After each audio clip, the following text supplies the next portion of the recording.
There was a period in my life where my perception changed for about 2 weeks, and everything was slower. I saw people moving in slow motion. I got terrified that the airplane I was on wasn't going fast enough to take off. Can you help me understand where I went and what that meant? Well, we would not describe it as harshly as you went someplace else, but time is a perceptual thing. Everything is a perceptual thing. So something apparently shifted in your perception. What was going on around that time? Oh, well, I was in a plane crash, and after following that for a couple of weeks, as I said, it was like the time-space reality shifted for me.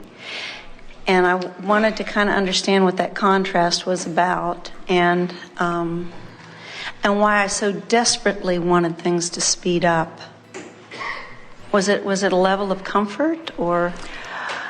Well, if you had been steeped in this premise-clarifying work prior to that, so that you were aware of this vibrational reality, and that it's already done, and that your work is to just find a way to line up with it, then we would say that it could be that you were just wanting things to speed back up to what was normal. But when we say everything is perceptual, it's interesting that when you first presented this awareness that things had slowed down, and you didn't mention the plane crash, it made it seem more odd than once you mentioned the plane crash. In other words, it's pretty easy to understand how when something happens that is so big by Earth standards that it would cause you to sort of restructure the way you were looking at things. It may very well be that in that process of that experience, your desire for continuation of your experience caused you to temporarily step into vibrational alignment with who you really are.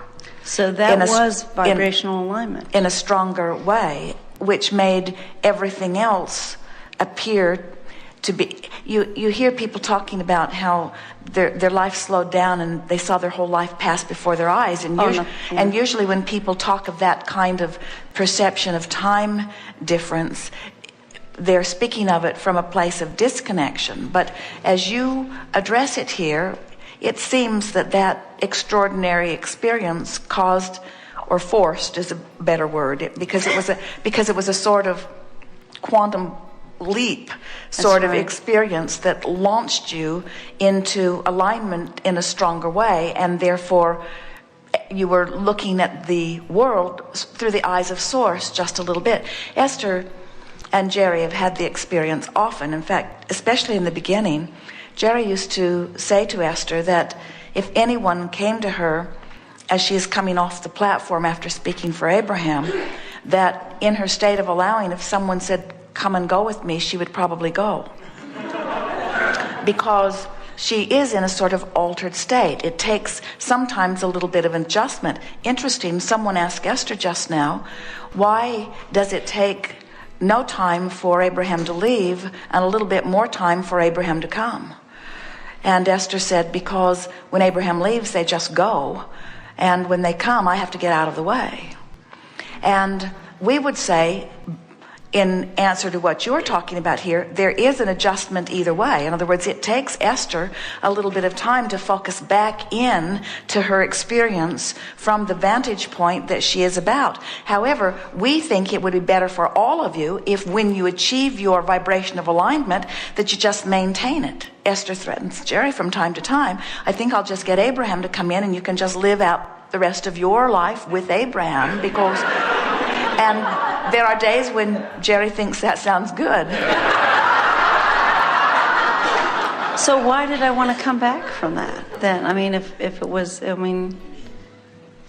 Well, because you've come here to focus. In other words, because you don't have to withdraw from this physical time-space reality focus in order to achieve that alignment. You can achieve that alignment and then focus into this time-space reality. In other words, alignment and then focus. Alignment with who you are and then focusing is the best of all of it. Was I actually in alignment for 2 weeks? Well, not exactly, but more so than usual, enough that out of alignment felt off to you. And it's interesting, Esther had two sort of altered states of consciousness experience yesterday, both coming right off the platform. One of them, Esther, at the end of the segments, Karen always saves the document, and if they are just taking a 20-minute break, they leave the computer sitting there. But if it is during the segment of lunch, Esther likes to take the computer with her. And so it was the third segment. It wasn't the segment of lunch. And Karen saved the document but didn't shut it down, as she never does at that point. And Esther thought, that's odd. I wonder why Karen didn't shut it down. And as Esther was walking up the hallway with her computer, she actually thought she was on her way to lunch, even though you had already eaten lunch. And Esther said, teasing to herself, I'm losing it. And we say, it's not that you were losing it, you just hadn't tuned back into it. Well, then I used to do that a lot when I was young. I used to run into things and that sort of thing, and because I was in that state. Well, let's call it lack of focus, or which is what someone would say to you if you were running into things, or let's call it a different focus. Let's call it focus. Let's call it focusing into who you are. But the thing that we don't want you to say with this, that you're trying to say, and we're holding back the reins, is we don't want you to first strive for that instead of this. We want you to strive for that and let it be integrated in with this. We don't want it to be either or. It doesn't have to be. You don't have to be dead or alive, non-physical or physical. You can be physically focused and tuned to the higher vibration and then viewing what's going on here, and that's what you're looking for. And that's what that experience somehow caused an amplification of. Now, yesterday we talked quite a bit about how your now moment is made up of the juncture between the vibrational reality and your current reality. In other words, how you feel in every moment is about the blend between the two of those. And we want to take this opportunity to amplify that you cannot ever really separate the two of those, because you cannot cease to be the non-physical energy being that you are. And when your emphasis is upon that part of who you are, and then you are focused upon what you are doing, that's the perfect blending. Being the non-physical energy out here on the leading edge, exploring. And is that when you find the stuff that you've lost? Yes, because from that point of view, you have full view. Now, this goes further. Apparently, I didn't have full view, Abraham. I was running into things. Apparently, I didn't have full view. I forgot what I was doing or what time of the day we were in. But we still want to say you have full view in the sense that when you achieve vibrational alignment with what's in that vibrational escrow, you then have full view of what's in that vibrational escrow. So when you're saying, well, where's my stuff? And we say it's in the vibrational escrow, and you raise your vibration and you get in there where it is, and then you say, but I'm running into other things. We say, well, it's a bridge. It's a step in the right direction. In other words, wouldn't you rather? Wouldn't you rather? Let us ask you, and we're not trying to make you decide. We're just wanting to influence you strongly. But which would you rather be tuned to, knowing what you now know about creation? Would you rather be tuned to the vibration of who you really are, or would you rather be firmly rooted in the vibration of the personality that you've defined here?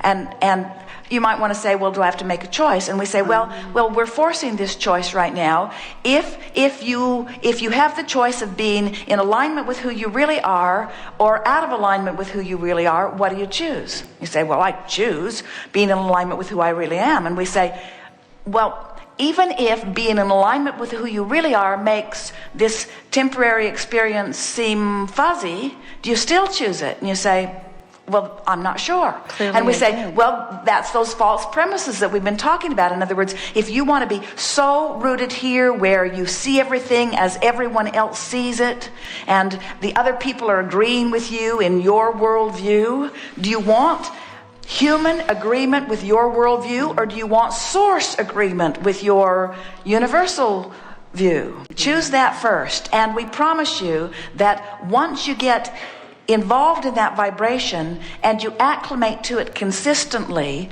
so that you're a vibrational match to it, the source within you will use your physical apparatus in a way that you won't feel fuzzy, you'll feel sharper. You won't feel confused, you'll feel clear. You won't feel wondering or fragile or off your game. You'll feel on your game. You'll be in the zone. You'll be tuned in, tapped in, turned on. So how do I do that consciously? I mean, I understand Have meditation. another plane crash. It seems a bit dramatic. Well, it is dramatic. And so we've been talking about the juncture where you rendezvous, you and you, but there was... is really about the vibration of your desire and the vibration of your belief. And so when you had an experience, we called it a sort of quantum leap experience, where who you really are became more dominant. What that means is you ask the question, well, why didn't I remain only non-physical? Why did I refocus into back into the physical? And we say, because your desire, what was in your vibrational escrow, still included the exposure to experience here. In other words, when this time-space reality and your relationship with it still has the wherewithal to satisfy a lot that you're asking for, then remaining physically focused is always the best choice. And therefore, in the absence of resistance, look, we want to begin again here. Creation of anything, deliberate creation, is when you want it and you believe it, then there's no separation between the vibration and it is. But we say on occasion, and we don't like to give this to you very often because you tend to make life harder for yourself than you need to. But when you really, really, really, really want something, it almost doesn't matter what you believe about it, because your desire for it is so strong that it will triumph. But it's a harder way to go. So we would, in other words, just by your sheer power of wanting, sometimes you can override contradictory beliefs, but it's hard. This is sort of an example of that, where your sheer desire was stronger than your belief at the time, and so your desire won out. So now your question is, well, how can I, in a less stressful way, accomplish that same thing? And we say, that's where we began today. A belief is only a thought that I keep thinking. So I am now making a determination. I'm making a strong statement, and I really, really mean it. That I'm going to, today, no matter where I'm going, no matter what I'm doing, I'm going to look for things that I want to see. And I will find my stuff when I train myself into the vibrational awareness of where it is. Is it in different places? I mean, is it in different vibrational places? You queued us up for a perfect line. It's not in different places in any sense, except that it's in a different place than you are. It's in a different vibrational place than you are. Because now look at it this way. So you've been sifting through, creating this vibrational escrow, and here is this vortex of attraction where all, hear it, cooperative things that are necessary for the complete culmination of whatever you're asking for are rendezvousing. All cooperative things. What does that mean? All cooperative things. All things of the same vibrational attitude. All cooperative things have already been summoned, and it is done. You're the only holdout. Not you, but... No, I figuratively. Because you're uncooperative in the sense that you're beating the drum of the opposite or the absence of what you want. When you stop doing that, you'll no longer be uncooperative, and you'll be, by law of attraction, called into where it is, and then it will all come into full view. And then you'll say... Oh, happy day. It was there all along. It was there all along. It was there all along.